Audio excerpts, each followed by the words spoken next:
ఒక ఏనుగుని 1000 సంవత్సరాలు పట్టుకోగలదా? అసలు పట్టుకుంటే నిమిషాల్లో మనలో ఉండే రక్తం అంతా లాగేస్తుంది. అసలు పళ్ళు తెలుసు కదా. మరి 1000 సంవత్సరాలు ఏనుగైనా సరే ఆ మొసలి పట్టుకుంటే ఉండగలదా అని ఆశ్చర్యం. అందరూ ప్రశ్న వేస్తారు. అన్నిటికీ సమాధానాలు ఉంటాయి. బాగా 1000 అంటే ఏమిటి, ఏనుగంటే ఏమిటి, మొసలంటే ఏమిటి, దీనికి అర్థం రుణం వచ్చి పట్టు. ఆ రుణము తీరేది ఆయనకి ఏదో పూర్వజన్మలో చేసుకున్న పుణ్యం, తల్లిదండ్రులు చేసుకున్న పుణ్యం. ఆ ఏనుగుకి గుర్తొచ్చింది. జజాప జాప్యం, ఏది జపించాలో అది గుర్తొచ్చింది నా గజేంద్రుడి. అప్పుడు స్మరణ చేసినాడు, ప్రార్థన చేసినాడు. ప్రార్థనగా మెచ్చి శ్రీహరి వచ్చినప్పుడు ఎంత వింత విచిత్రం అద్భుతంగా వర్ణిస్తారు. రాఘవేశ్వరం గారు ఇంకా బాగా చెప్తారు. అక్కడ శ్రీహరి వచ్చినప్పుడు గజేంద్రుడు ఎంత కష్టంలో ఉన్నాడు, ఎంత కష్టంలో ఉన్నాడు.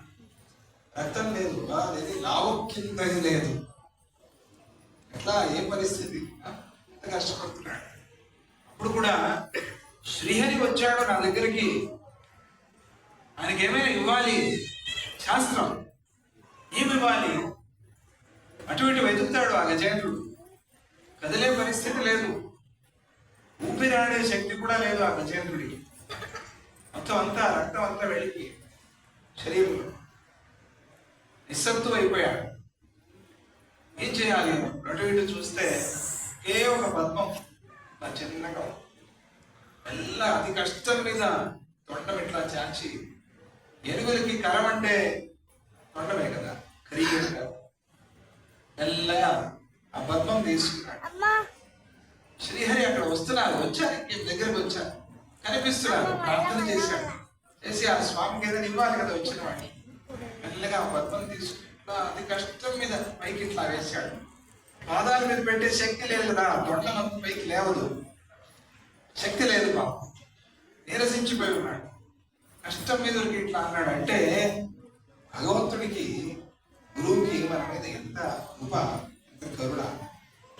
పడిపోతుంది అని చెప్పి ఆ శ్రీహరి వేగంగా వచ్చి తన ఆ పాదాల వేళ్లతో ఎట్లా పడుతున్నాడు ఆ పద్మాన్ని, పడిపోకుండా.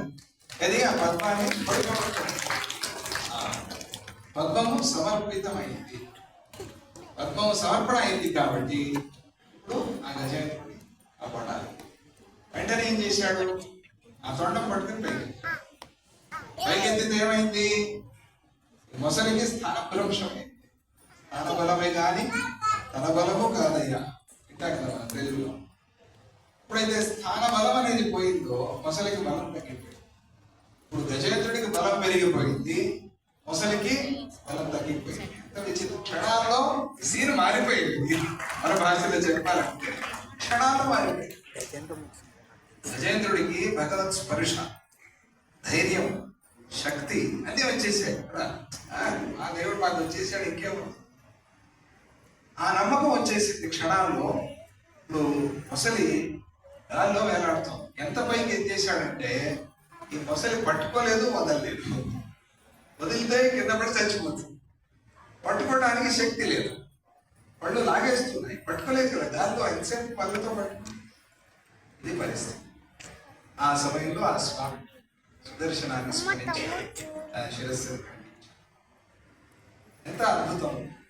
పైగా ఆ మొసలికి మోక్షం ఇచ్చాడు, గజేంద్రుడికి మోక్షం ఇచ్చాడు. ఇది విశేషం. ఇది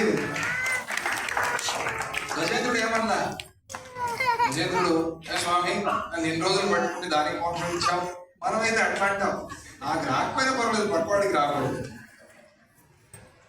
ఇది ఉంటే మాత్రం భగవంతుడు ఇష్టపడాలి. నీకెందుకు కోలా? ఒక ఆయన వ్యవసాయం చేస్తున్నాడు.